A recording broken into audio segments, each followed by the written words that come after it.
All right, I guess we're live. All right. Let's go check, though. We always got to check. There's always a delay. So you see that? Monica's doing the face of horror. What is it? Face of horror. What's that?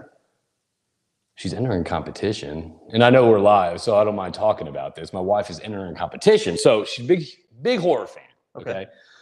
So she's entering a competition, and it's one of those things where it's, if she wins, she gets to stay at Buffalo Bill's house and scoot up a little bit, yeah. She can go to Buffalo Bill, stay the night at Buffalo Bill's house. She'll be like an extra in like a horror movie and all that stuff. So I think there's like 8 days to vote. And obviously we've been asking the LinkedIn community and also a lot of the community right now to kind of support one cause. So I think after the haircut tonight, I'm kind of talk about that. But anyways, yeah, she gets to be in a horror movie, meet the guy that played Jason Voorhees. Pretty much all this horror stuff. That's what we do. We just watch horror films, like old school slasher, camper horror movies. Fun fact, I was an extra in a horror movie. What movie? Halloween 6. What? Yeah. I love so you saw have you seen our engagement photos? Mm-mm. Dude, I'm gonna show you our engagement photo. I wish I could pull it up. Anyway, so no, I want to get into that, but I want to say good morning, everyone out there. Thank you for tuning in to another breakfast run with me, your host, JP. And whether you're tuning in right now or you registered to watch this, I know you might be chiming in right now and say, oh, okay, wow, we're looking at the Allman Brothers Band coming back together and doing another tour. That's not true. I'm the founder of Connection Crew, and this is Tim Roberts, the sales, business development, marketing guru, manager, director of business development sales at TSS. And obviously everything on, look, whether you want to tune in and hear about hair or whether you want to tune in and hear about sand, we're going to have all that. We're going to talk about that today. I want to get back to the Halloween thing. So before we kind of get in, I know it's an exciting day right now on LinkedIn. At least in my bubble it is. There's a huge competition right now as we'll be cutting our hair. Not this time. Not this time, but I'm gonna be cutting my hair tonight for Sky High for kids with pediatric cancer. I'm gonna drop in the link, but before we kind of start getting into that, I want to hear from everyone out there, kind of where everyone's tuning in from and what you're up to this morning and all that fun stuff. So let's see what we got. Okay, let's see if anyone wants to chime in. If not, I'm gonna pick up the conversation. Let's see. All right. We'll just wait. I guess we're just going to catch up right now and talk. Because originally we said 11:15. So maybe until 11:15 we kind of chit-chat what we were talking about before. So Halloween 6. Yes. How did that happen? And tell me about the experience. Okay, so it was kids. My brother and sister and I wanted to do acting and modeling and stuff. Oh, I did too. Growing up. I did too, yeah. We joined an agency. We just happened to be able to, they needed some extras. They filmed it in Salt Lake City. That's where we're from. Oh, really? And so my brother and I, it's funny. So we were supposed to be wearing Halloween costumes and playing a prank in the scene is we played a prank on the guy who just moved in the house and put the Michael Myers sign in his yard. Yeah. And the kids are hiding behind the trash bins. Well, I'm the only kid that didn't wear his Halloween costume and follow instructions. So I'm the only one who can see his face. My brother and these two other kids are wearing costumes, so you can see me like little 7, 8 year olds. So by not following the instructions, it actually worked to your benefit. Maybe. I mean, I guess. I mean, you're on the silver screen. We can recognize me in the movie. I mean, you're on the silver screen with keep trying to use Wi-Fi. Oh man. It's one that it's the Paul Rudd Halloween movie. Yeah. No. Trust me. We know the Halloween movies in our house. We so for our engagement, I surprised Monica. I dressed as Michael Myers, and she's just standing there, and I'm behind her, and I kind of creep up on her and all that stuff, and we can share that. But speaking of movies, let's see where everyone's tuning in. So I was also in a movie during my high school time. This gentleman over here, James Van Alstyne, I don't know if anyone recognizes that name from a podcast that I had with him, Energy Crew podcast. This cat is a geologist, geophysicist, science. I don't know the differences, but you can go with me, James. Deal with me, James. But anyway, James started kind of like last year, 2 years ago, kind of out off a whim, just kind of started pursuing that alongside his oil and gas career. And he's been in several feature films. Nice. He's got one coming out with my old co-star, Leonardo DiCaprio. Yes, you may recognize me from Basketball Diaries as an extra. No big deal, kind of is. You have to pause it at the right moment. Right. So anyway, yeah, he's starring with Leonardo DiCaprio, Robert De Niro, and then he just wrapped up something with Sylvester Stallone in Oklahoma. I guess Oklahoma is a huge film industry, and he is like crushing it, all while finding that sweet Oklahoma tea. I think it's called, I don't know, Texas tea. Go Oklahoma. Go with it. Go with it. All right. Who else we got? We got Craig tuning in from Talking Rocks. Of course, we got Craig tuning in, working from the home in the Woodlands. I like that. I dig that. All right. Who else we got tuning in? We got Raphael Buckley reporting from Dallas, Fort Worth, DFW area. I love me some DFW area. That's one of our guys right there. Oh, yeah? Yes, sir. All right. I dig that, man. Thanks for tuning in. So, wait, is he in DFW? Yeah, so our dispatch is in Fort Worth, downtown Fort Worth. Yes. I love it. I love Fort Worth, man. Yeah, it's cool. All right. So we got Hunter Vic, morning from Midland. Morning. We're in Midland too. And if you can tell, we're staying at the Motel 8. We're filming this at the Motel 8, one of the rooms there. So if you can't tell, so it's the safari room. It's the safari room at the Motel 8. Yes. It's $900 a night instead of $800. It's a big deal. Yeah, great deals over here in West Texas. We got Tyler Bond listening from Mississippi. What's going on, Tyler? Thanks for tuning in. Gotta love showbiz. Yes, you do. And I actually like the fact you can actually say that and mean it versus most people that say that don't mean it. All right, Brandon Webb tuning in from Memorial City. All right, AKA Town and Country, Houston. All right, so, all right, I guess we're gonna get this kicked off. Obviously, you're looking at two long-haired dudes right now. One of the dudes is gonna be cutting their hair, me, for Sky High for Kids. And this has been an ongoing competition right now. The campaigns are getting pretty heated right now. And I'm just trying to raise some funds and awareness. And I would love, if y'all could, if y'all want to, provide some donations and help kind of impact, the lives of these kids and families that are battling this.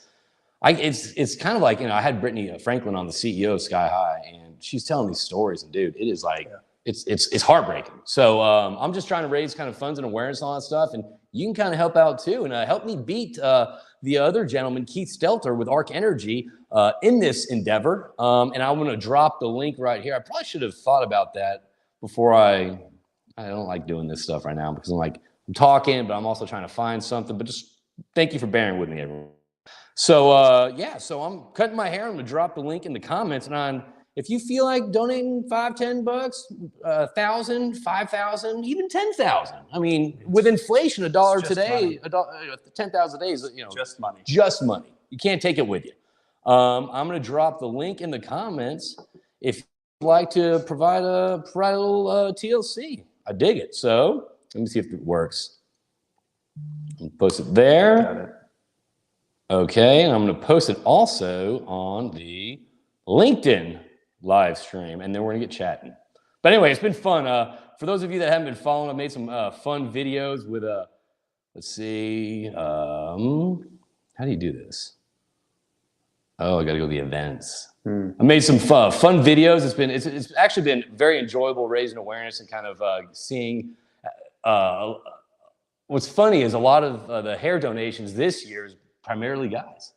It's primarily guys that are coming there. It's Keith, me, Nick, Talent, and all that stuff. So I'm going to drop it. I'm going to drop the link in the comments right now, and I appreciate your support if you want to, or if not, no worries. Thanks for tuning in this morning. How about that? So, all right. So, yeah, it's been fun.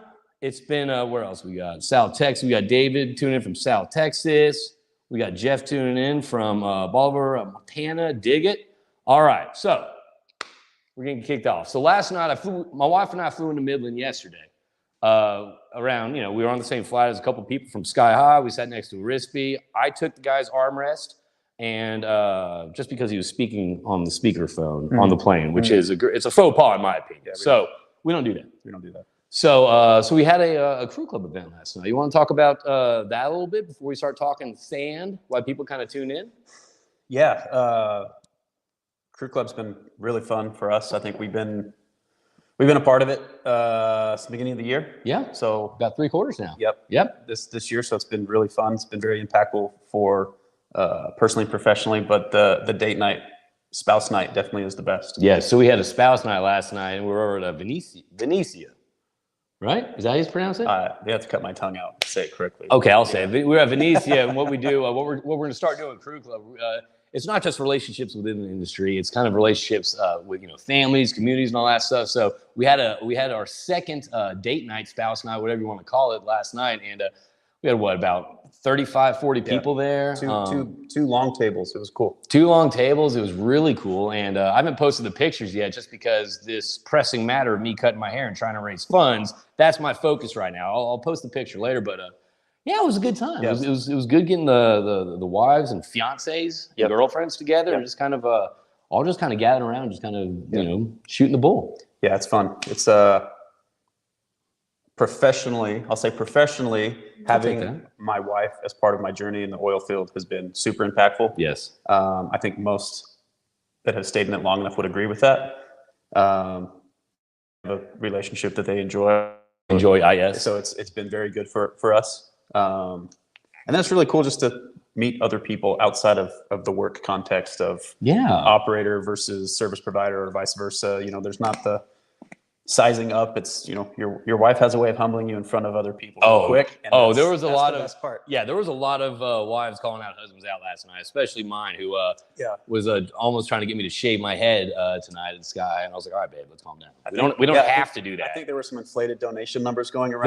There was a lot of inflated, which I'm fine with. It's all for a good cause. I mean, but if we do hit it, then you can shave your head. Maybe. I don't know about it. We'll see about that. You gotta tune in, donate to find out if that's gonna happen. So yeah, it was a good time. And next week I'm gonna be in Oklahoma City from Tuesday until Saturday. Tuesday we got the AED Symposium in Norman, AED MidCon Symposium in Norman. I'm gonna be live streaming there with old Matt Hill. And then Wednesday gonna be just meeting with some folks, hanging out. Thursday we got a crew club event. I got a lunch on Thursday, and Friday is a social octane golf games. We'll all be on hole number 1 talking about Kids Crew in Oklahoma City, which will be on October 28th. And it's pretty much to raise awareness about STEM activities and all that fun stuff, and get together and talk to kids about oil and gas and how we're not the big bad boogeyman. Pretty much. It's funny you say that. I was messaging a friend of mine from high school. Yeah. Who's in agriculture, and he was from Salt Lake. He lives in Washington State now. He's in agriculture, and he was sharing, asking me about, you know, all the environmental stuff, and he bought an EV car, and we kind of went back and forth on what oil and gas opinions are on that type of stuff. But then he shared his son, elementary age son, came home and basically like vilified oil and gas because that's what being taught. He's like, I didn't realize how bad it was, and I was like, man, they've been doing it since we were kids. Dude, I referenced the Captain Planet. That and Fern Gully, right? Remember that? Oh, yeah. Right? And so it's funny because it's like we're reacting to it now, but it's been going on for the longest time. Now it's not as subtle. It's not subtle at all. And he was upset that his son, I think it was his son, was greenwashed, is what he called it. Yeah. I was like, yeah, man, it's a big deal. It is a big deal. And that was kind of, I mean, so, so the recent stuff that I started watching, was Wonder Woman 1984. The villain was Black Gold. Yeah. In the 80s. I watched on Netflix Bigfoot and Family, which it was it's terrible. It was so bad. And it was and pretty much what that did, it was like, this oil and gas company, it was like, we care about the environment when the cameras are on this on the CEO. And then at the end of it, the office is like, the environment. We don't need the environment, we need the profits. I don't care about I'm sitting there watching with my daughter, and I think she was 7 or 8 at the time. She kind of looks up at me. I was like, no, baby. Like, Daddy and his friends aren't evil, all right? Trust me. So it kind of stemmed from that. It kind of stemmed from, going to these luncheons and, hearing stories like that. And people saying, we should do this. We could do this. We have to do this. Or we should. It's like, let's just do something. Right. So we started a kids crew and just kind of look, we've only done one event. We got our second one coming up. So, look, and also that's a lesson out there to all you people that want to pursue a passion. Just start something. So we just started. We don't know the direction of it or anything like that, but all we're trying to do is just bring in some good people and kind of spark interest and excitement about STEM activities, careers, and learn more about what mom and dad might do. Yeah. And it's a good time. So, dude, the greenwashing is. I had not heard that term, but I was like, wow, that's interesting. I know. Then you're seeing the Teslas in California being charged by oil, by gas now, and they can't even charge. So anyway, it's an energy. And we don't have to get into this too much because I think we all know what's going on. It's an energy disillusion, if you will. Right. And the people making the decisions need to check their energy privilege. And you heard that here on Breakfast Runs. Got him. You like that? Put it on a shirt. Put it on a shirt. Check your energy privilege. That's the tour we're going on. Yeah. So, all right. So I think a lot of people, obviously, a topic that I have, obviously on discussions at crew club events and even during breakfast runs and podcasts, is what this gentleman is here to kind of shed some light on, or maybe shed some intel or insight on. It's a 4-letter word for a lot of operators right now. Sand. Yeah. Let's talk sand. So why don't you kind of give for people that don't know you, for the small amount of people that don't know you out there, because I feel like everyone probably knows you out there. Oh my gosh, I even forgot to, well, first off, I apologize about this. I want to say thank you to our sponsor, Royal Completion Tools, for sponsoring the show. Check them out. And for that, I need to do where is it? Okay, I need to do the commercial for Royal Completion Tools, the sponsor for the show. Thank you all for being such great people.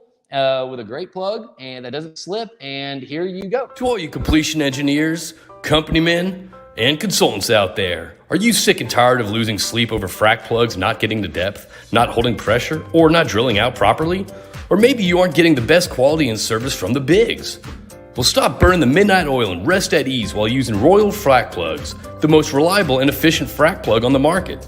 Start your successful completions today by getting in touch with Royal Completion Tools. You can contact them via www.royalcompletiontools.com, sales@royalcts.com, or via LinkedIn. Contact them today to check out some of the best frac plugs out there. There we go. And we're back. So thank y'all, Royal. So anyway, Tim, get us kicked off, man. Why don't you give us a little quick little background for those that didn't tune into the and if you want to hear more, you can always tune into the Energy Crew podcast where I had him as a guest. But get us talking. Give us the elevator pitch. Yeah, so I joined TSS in November. Okay. Was in pump down perforating wireline previous to that. So still in the frac completions world. Turn of events, mergers, acquisitions, all the stuff for the last couple of years. Sounds for your oil field. I was fortunate enough to join TSS. Good move for me. So got thrown into sand during Sandmageddon, I believe some folks are calling it. What's Sandmageddon? So basically boils down to sand was not available in the supply that we needed at the beginning of the year. Right. As we start seeing an uptick in activity. Can I interrupt and ask a question? Because this is a conversation. What caused, I guess, the dwindling supplies of sand? So I think in a nutshell, COVID, supply chain in general, we've all heard about it, but this one hit us directly in the mouth with scaling back, negative oil prices, cost of production, disinvestment in the industry, all of it, right? Capitalization, all the things, right? So I think we just, another one of those things in our industry where if we knew it was coming and we had the capital to prepare across the entire industry, service side, operator side, everyone, right? We would have been further ahead. But happened across the board and with winter, right? Yeah. So you've got it was the perfect storm of not enough product for the activity that's needed. Right? So then you now get into basic economic supply and demand. If you're willing to pay for it, you will get it. If you're not, you won't. So would you really call this a Sandmageddon or to be a sand drought? Ooh, that's good. Why don't you leave your thoughts in the comments there, like and subscribe. You like that? Yeah, like every other sentence. Well, like if you agree with what I said, like and subscribe. But so obviously it's sand right now. It's steel. It's casing. And it's people. Correct. Our industry is in dire need of all those three. And the people that want to get in, obviously, you need the experience to train them up. You need to actually put in your plans areas of, I guess, learning lessons or learning points. You can't pick up a rig and you haven't drilled in 2.5 years and expect to, blow and go. Right. So what is this? Okay, so I remember when we first met, it was pretty much the same story out of your mouth. That it's tough. I mean, you're kind of at the sand dunes. Yeah, so it's interesting because it's literally a commodity. Yeah. And then that raw material is produced from another industrial commodity of natural gas, runs the dryers, So as the gas price, like everything just fed onto, hey, we don't have enough, we got to ramp up, and now it costs more. Like everything just kept Just piling enough. up, Yeah. Okay.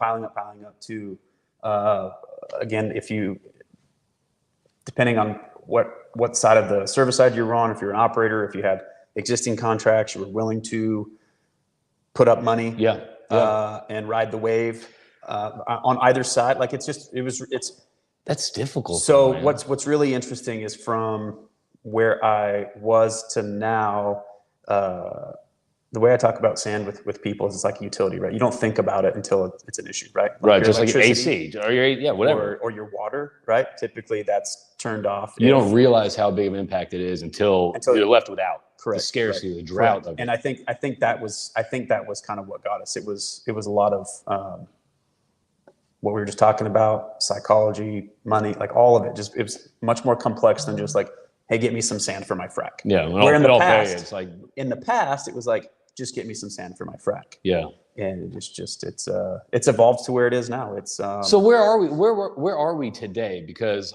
I remember our conversations, when we had it on the podcast and also throughout kind of our relationship. Are we still at the same point where we were about 3-4 months ago? No, we're starting to see it loosen up a little bit. Okay. Which is a good thing.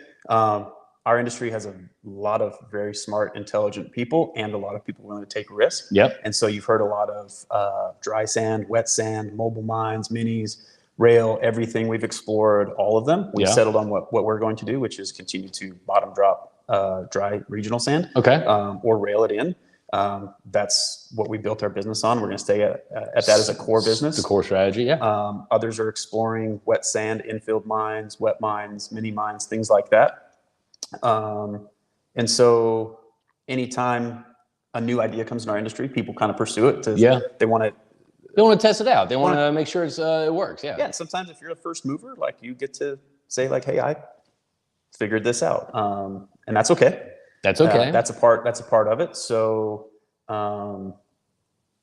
that's another business money philosophy on completions, right? It gets more complicated than just raw material because you also have reservoir engineers, completion engineers. They want certain sand types. Yep. They want to pump certain volumes. They want to do what they do in their design, right? And so it's even more complex than just get me a product. So this storm that I guess that not just you are in, not just TSS, but the entire industry is in right now. I guess where do you see? I guess obviously if we had a crystal ball, we wouldn't be in this industry. But if you did have a crystal ball, when do you see kind of supplies kind of start loosening up where sand's more available? And then after a follow-up question, if you like this question, like and subscribe. A follow-up question to that is, when do you see kind of and obviously it's out of everyone's control with diesel prices, inflation, when do you see, I guess, kind of it being more palatable, the prices? It has become more palatable. Okay, good. Yeah. So at the beginning of the year, people heard, $100 plus. What's normal that you've experienced? The window that you've experienced. That's hard to say because it depends on what it is. Okay. That's more of that. I'm hesitant to answer that because that depends on the sand volume. The sand mines sell directly to operators, so that would be a very specific question. So I'll steer from that. I will say that it has become much more palatable, but at the beginning of the year, February, March, there was a lot of sand. People had heard and shared, so I'm comfortable with this. Yeah, over $100 a ton, meaning. And is that just like crazy? That's a lot. Okay. Yeah, that could be double and triple in some cases. I mean, shit, you're hearing that about sand and casing. Yeah. So there was a lot of, again, opportunity brings out creative people, entrepreneurs, risk takers. So people were jumping into it, thinking that they could solve the problem. We took the stance that we're going to stay level-headed. We're committed to this service business. We were here before Sandmageddon, and we're going to be here after. And we're going to continue to be reasonable and not chase a monthly or quarterly convenience of super high prices or I would say take advantage. I would say take advantage of the People don't like situation. using the word price gouge, but that's not what we're doing. It's just the nature of the supply and demand. Yeah, it's like anything, right? Everyone has access to everything if they're willing to pay the price for it. Right. So maybe not a great analogy, but if you don't have great credit, you pay a higher rate until you have a better credit score. So in this case, if you have a project that needs to get done and the only thing available is $100 sand plus from Wisconsin on rail, you're going to do pay it. Yeah. If you can hold your program off for 6 to 8 months to wait till now or into next year, you're willing to take the bet that sand price is going to come down, things become more affordable. How is that for you? I guess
That's okay. I don't know why that happened. Where did we lose off? Because we're talking right now kind of how TSS during COVID actually took out the middlemen pretty much and invested in their own fleets of trucks and what else? So trucks. Sorry about that.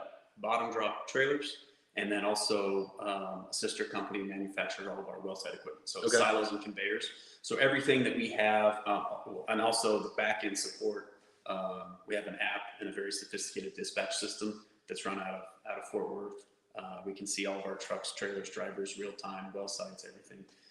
So we made a very large investment in our infrastructure and our assets so that we can be competitive and control more of the process versus the middleman upcharging. So it's not even necessarily like an upcharge so much as every time that you contract out a step in supply chain and business, there's a cost because whoever's supplying that service needs to make a profit, right? So by us owning the majority of the assets in the process, we can be very competitive and we can have better control over dispatch, which is really what operators are wanting. So again, like once you've agreed to pay a certain price for the sand in this case, the commodity, now it's like, how often, how quickly can you get it to me without interruption? And because you own your own fleet, that's what you really want, have more right? control. You're like, none of us are really like turning off our electricity. Right. We're using it. And then we're paying for it. Like, maybe I shouldn't use as much, but you don't think about that because you're just going to use it, right? That's what an end user wants. That's an interesting mindset. They want their product delivered with reliability, consistency, without interruption, so they can frack as many hours in the day as possible. You cannot frack without sand or water, right? So we consider ourselves more like a utility to the completion process. And so that's really where we feel like we differentiate ourselves, is when you come to us, we can basically take all of that volatility out, all of that extra work. It's very complicated. It's not, it's very specialized. Yeah. Okay. Right? Like it's bespoke. Yeah. Bespoke sand. If you're a bespoke utility. If you're a sand buyer or you are a sand seller, like it's a pretty small little circle of people in the world, right? Okay. And so if you try to get into that, you're really I guess that a good analogy would be, you can go buy a house or you can go try to be your own general contractor. Oof. Not enough YouTube for me. So if you don't have a background or history with that, that's a big challenge. Yeah. Right? Okay. Could you save some money? Sure. Are you going to lose a lot of time? Probably. Yeah. Big headache. Yes. Yeah. Are you going to put strain on yourself personally and professionally, and with your wife and kids and everything? Yeah. Yes. So we basically try to help solve that problem in addition to saving money and all that. So are operators still, I mean, obviously from conversations, it sounds like it is, but there's still kind of some difficulties right now sourcing with supply. Yes. Okay. Yes. So I think you answered this, but maybe I'm not sure if the sound was on or anything like that. Where do you see kind of it going back to, I don't want to say business as usual, but I guess the stress and the not putting out fires, because that's the wrong word. That means that it's like saying you don't have your house in order. But when do you see, I guess, kind of the relaxation of the constraint on the commodity? So I think we are great question. Yeah, we're starting to see, great question. Like and subscribe. Like and subscribe. You like that question? We are starting to see that. I think time just helps with those things. Yeah. So there was a lot of pressure for the mines and other trucking companies, everyone involved in this, to improve and get better. Yep. And we always step up to the task. And so I think we're starting to see some of that, but it's been a lot of work and effort on mine's parts. It's been a team effort across the board of open communication about what really is going on with us and our customers. And we just. How are you personally, I guess, leading your team? I mean, that's kind of a random question. I'm always interested to hear people in kind of leadership positions on kind of like, how they keep the team motivated, how they keep the team kind of focused, how they keep the team, I guess, actually having fun working, because I think that's a huge part. If you don't have fun working, I mean, yeah, look, it's a grind. Not every day is fun working, but you still need to find some pleasure and enjoyment. Yeah. Right. For your personal stuff. How are you kind of leading, your team and communicating to them on kind of the current state of the sand drought? Yeah. Not Sand-Mageddon, because Sand-Mageddon is too much sand. I guess how are you talking to them? How are you communicating this to them and also your end users? It's really a daily, weekly conversation. Right. I think as far as leadership, I'm not a micromanager, unless I have to be. Yeah. It's not cool, right? Yeah. Especially on the sales and commercial side. I'm a cool dad. Yeah, right. Until I'm not. I mean, as you know, you were sales and commercial at one point. There's a lot of autonomy, but also flexibility, right? Yeah. You're doing a lot of different things. You're cold calling. You're doing field visits. You're networking. Maintaining an account. You're doing all the things. Yeah. You're hoping that your customers or existing customers, whatever box they fall into, are sharing things with you to see if you are competitive or try to help solve their problem or work together. So it's really, we've really tried to help our guys not have to worry about the complexity, but just stay focused more on our customers getting what they want on a day-to-day basis, make sure their operations go moving forward and well. And then myself and the other leadership and executives in the company carry the heavier burden of the detail. Because it's a lot for one person to be sales and account manager in this and have every answer from every standpoint at any given time. We have an entire department that handles that. So we have a sand procurement department. Yep. We have a trucking department. We have a field and well site department. We have a maintenance department. Maintenance covers our maintenance split up into our trucking division and our well site division. It's a lot. Like we have a lot of things, and so everyone plays their part to make it work. And so our team in general, leading everybody, hey, do your part. The whole thing will work. The heavy burden, Right. Just like any company, like let us figure out the bigger picture, how this all works together. Share with you the updates, weekly, monthly, as it's coming together. It's a lot. It's a lot to try to. I'm hearing. Does that make sense? It does make sense. It makes sense. It does make sense. I'm hearing. Previously in the industry, I'm sure even before 2020, it was. I don't have. We can't cover that job. Well, fine. I'm gonna go somewhere else. It seemed to be like that type of relationship. Well, if you can't do it, I'm out. I'm at least hearing, and I don't know if y'all are out there as well. I'm at least hearing that operators now they're understand. At first, it was difficult to understand kind of the actual supply crunch and all that stuff. So I'm hearing at least that discussions between operators and service providers. It's more of a joint teamwork to kind of like, hey, look. There's more understanding. There's more flexibility. There's not like, hey, if you can't do this, I'm going to go down the road and go somewhere else. Get out of my location. It's more. It's more collaboration. Yes. Yes, because it's complex. So you have back to the sand, just the sand portion of it, right? We can supply sand, or operators can go grab their own sand. So we're essentially buying from the same sources, right? Mm-hmm. They may have a certain amount of allocation that they have for their job on a daily basis, and we might support that backfilling, right? So we are working very closely with those customers to handle that. Others have 100%. We're very closely with their procurement departments and supply chain to make sure that their different locations are being all serviced as needed, right? So it's pretty. Yeah, it's pretty complex. But, so look, what were you gonna say? No, I was going to just follow up on the leadership thing. Follow up on the leadership thing. It's complex, right? And so you just have to encourage people to take control on a daily basis, do their best, and get rid of the outside noise that they can't control. Yeah, and when you're saying it's like, hey, we can't do this, and let's go down the road. It's not that simple. It's a longer process. Again, wireline experience. Yeah, a lot of wireline companies, a lot of options. Wireline has so many different tools and different things. You have a lot of options to call, and it's more of a call out type service. Yeah. This is not a call out. It's not. It's a hey, let's work together on this. It's a hey, I'm thinking about completing so many wells in the next 6 months, or this is my program for next year. We're talking about that now, or even 3 months ago for 2, 3, 4 quarters out, right? So it's a longer process. There's a lot of time and money invested for everybody to figure it out. So it's a very collaborative.